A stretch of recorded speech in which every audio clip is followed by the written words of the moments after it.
Now we have three gentlemen presented, and just a little bit we would like to sort out the overall big picture, and then we would like to receive additional comments. Or if there are any questions from the panels to the other panel members, that will be welcome. And Mr. Ito said that it is really boils down to the management of dual use. Engineering and technology contribute a society, but at the same time it may pose a threat to the security. So it has both aspects. So how we can put them under control, that is really the point. So after all, it is really the sense of the ethics among the researchers, those who are working at the front line. But as Professor Ito said at the beginning, this concept has been already implemented and incorporated in systems. Cultural responsibilities or the ethics issue is one, but how we can create the governance in a system institutionally, and those are the two for the approaches that we can take. And I thought that those were the main points from your presentations, and then if there are any additional comments, I would like to receive them from the panel. As Professor Ito said, that there are some differences depending upon the fields. So, example, nuclear technology or the space technologies, and there are already structures established, or maybe new areas such as genome and genetics. And as Professor Kim said, that the biotechnology, biological field, that's exactly the field that he worked in. Maybe it doesn't go to nuclear, but the adjacent field, maybe chemical. For example, for disarmament, biological weapons and the chemical weapons stipulated by the two different conventions. So the biochemical and the others, how are they different? So nuclear, maybe nuclear space and the Air Force are utilizing more of a traditional regimes. So how we can also bridge the gaps in this different situations across different disciplines. And my point is also related to the case Professor Ito said. As Kim said, local responsibility is very important to put a control, and that I think is a very practical baseline management of the dual use. But is it okay to leave everything up to the local institutes? Probably that's not exactly the case. As Professor Ito said, probably whether to accept the foreign students or not, that's also part of the export elements, export control management. What kind of institutions that the foreign students belong to, it's quite difficult for a university to identify their backgrounds. But if there is some system and structure, maybe we might be able to drum up support from the university more easily. So as a government, what do they have to do? And as institutes, as a local institutes, what is the level of the responsibilities that we have to fulfill? So there is a demarcation of the responsibility between the two parties. And in Japan, we have a trade law, foreign exchange law, and this is a kind of the topic that we need to defer to the ministry in charge. Maybe a certain level of the control is done thoroughly in the U.S. and some are delegated to the state level. So I think there is also a balance issue between the central government and the local governments. And now the overall theme achieving a topic is the globalization. Now more activities are globalized. Voluntary control also requires some globalization. I talked about whether the whole thing should be done by local institutes, and then I think that's also related to the fact that what level of the management can be done globally and what level of the management can be done locally.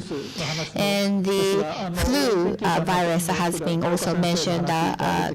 Oka professor, actually, he was, I think, in the School of the Medicine. However, called in a joint research with Wisconsin, and then eventually his reports were published in the Nature and then other trade magazines, professional magazines. So therefore, the U.S. protocols were utilized. So we also need to create an equivalent system. That's one way to work out the situation. And now everything is globalized. It's quite difficult to control everything locally. So therefore, maybe it may be a good idea to make good use of the existing international regimes. So while listening to the three gentlemen, I thought that these are the main points that I captured. And of course, you can build on my comments, but after listening to other presenters, if you have other points that you would like to address, you can also feel free to make comments. Professor Ito, you just raised hands, so please be the first speaker. Now, individual awareness and how the management is to be done, I think those are two separate points. Literacy. The reason is, if there is no literacy, well, I don't like this law, so I want to ignore it. So especially among the science researchers or professors, they are not interested in such thing, and then they hide. And in universities, many things are kicked off with reports filed or forms filed. But if the literacy of the individual researchers are quite low, then there will be no filing. And the activities will be hidden. And then eventually the activity is revealed and then lead to a disaster. So that means that the education and enlightenment is very important to raise the literacy. That's my point. Thank you very much. I think that was a very important point. And probably institutions and the systems, industry and academia, collaboration, and those who are at the forefront consider it. But if we try to put them into words as a description, it's quite difficult, like the dilemma of the dual use, or as a researcher, you need to ensure that the academic freedom, but at the same time, some activities need to be controlled. Otherwise, certain level of the liberty will be deprived of. Otherwise, you wouldn't be able to really operate the system. Ms. Morimoto, please. So, I'm not a researcher. I'm specialized in law. So therefore, I'm in the position to be enlightened, educated by the professors. But each professor tells me different things. But as an organization, what do we do if there is no answer? In terms of the accountability, for the formality, we just say that we are not doing it.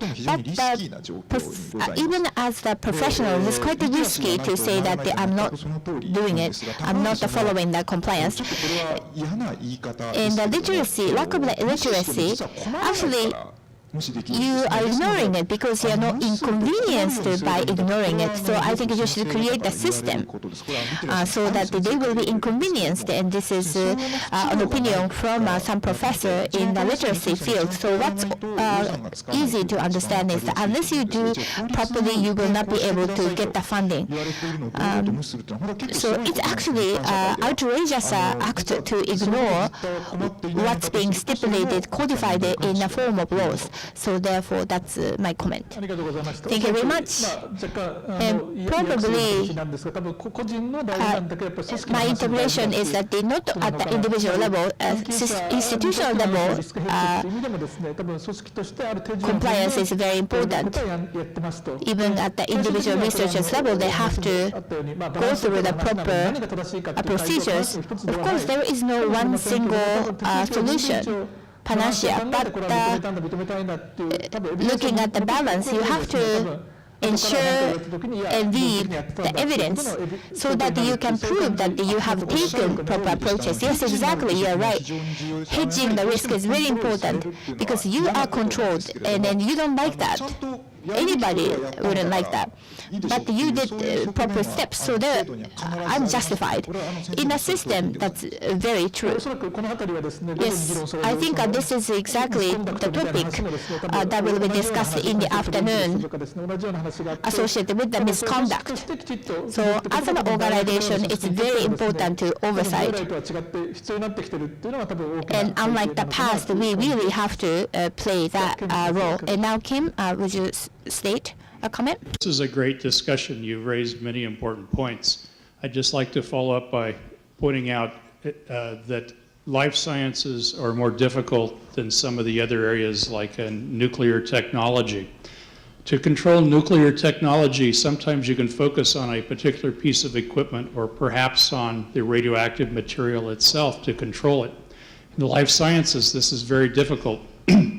For example, in synthetic biology, so we have export controls on many types of organisms, pathogens, microbes, DNA.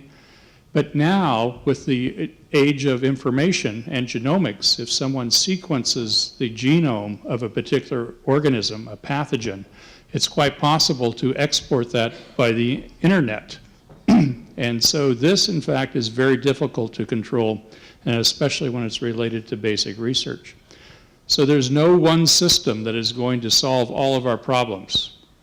And so we really are trying to advocate for a personal responsibility at the scientist and researcher level, that there's some type of an oversight at each institution where they're promoting that as well as monitoring the implementation of this culture of responsibility.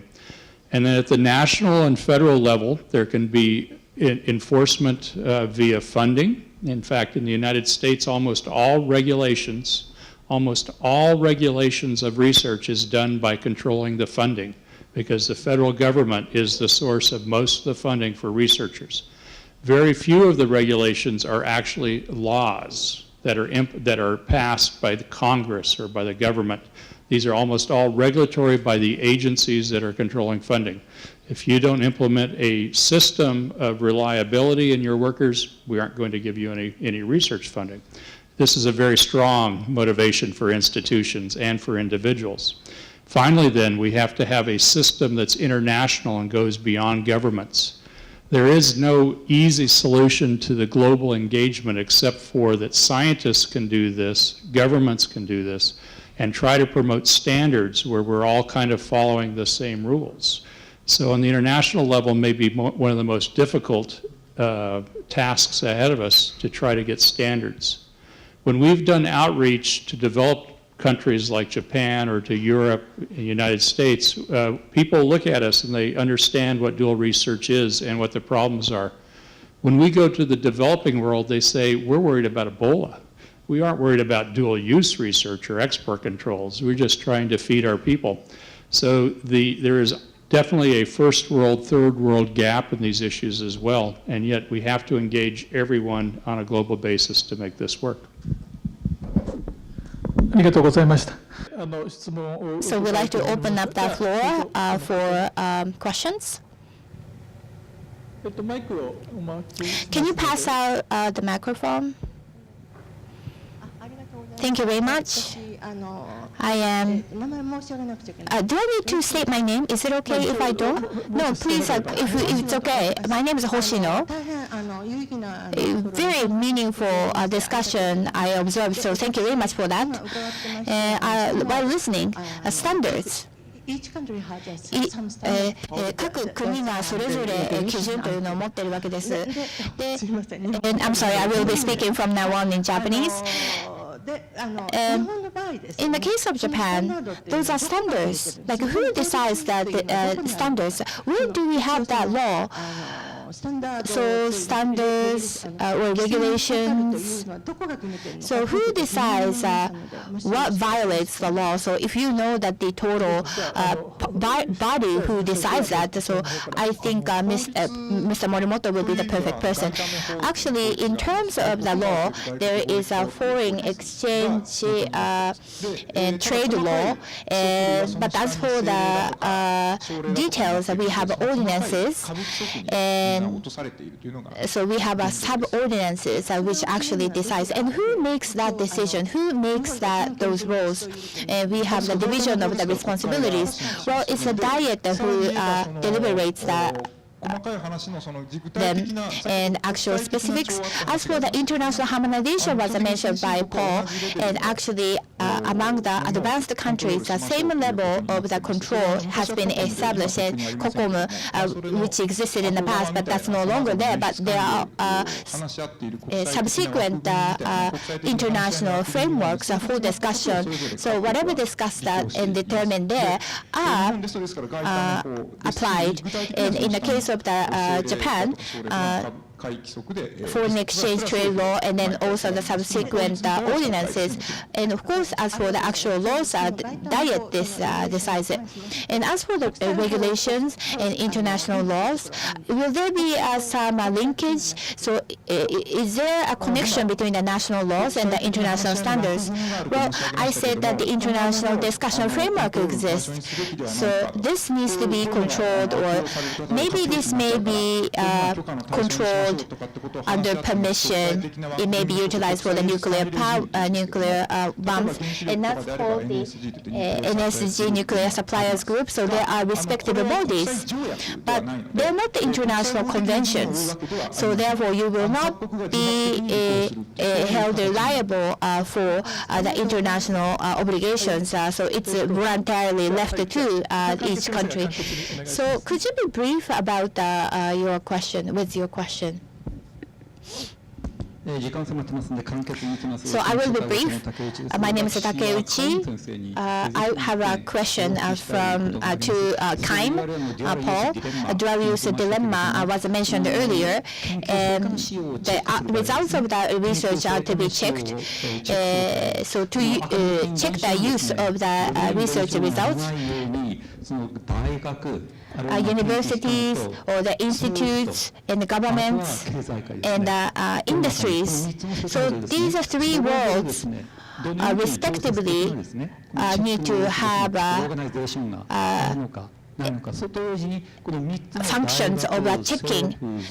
Do they exist? And is there also the integrated public organization who have a control or who oversights the use of the results of the research activities? So I would like to understand the current status of the U.S. organizations.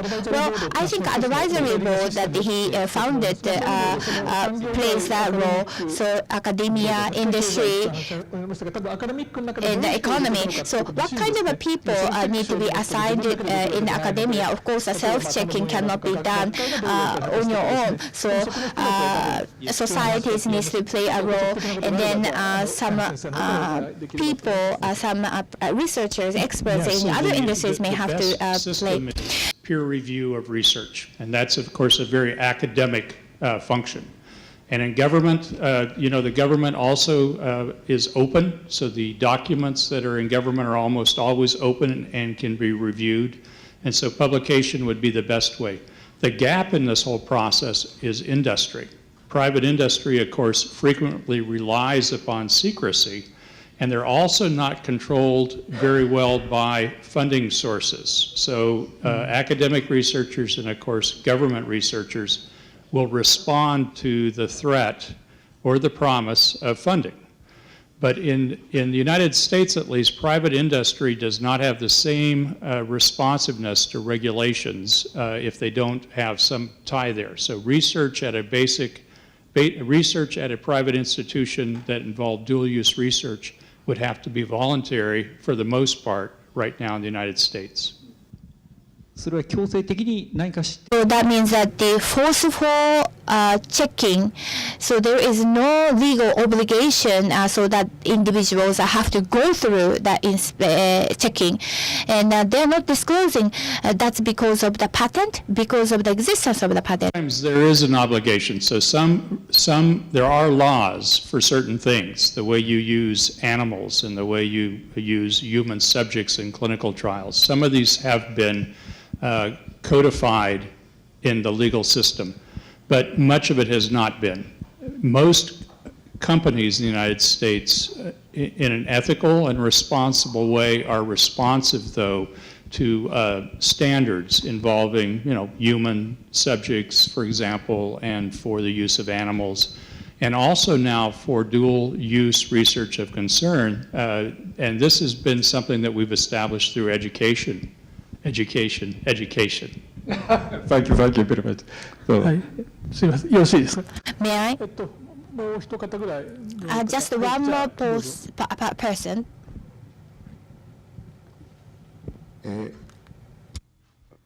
興味深い講演 Very interesting talk. 星野と申しますが My name is Hoshino.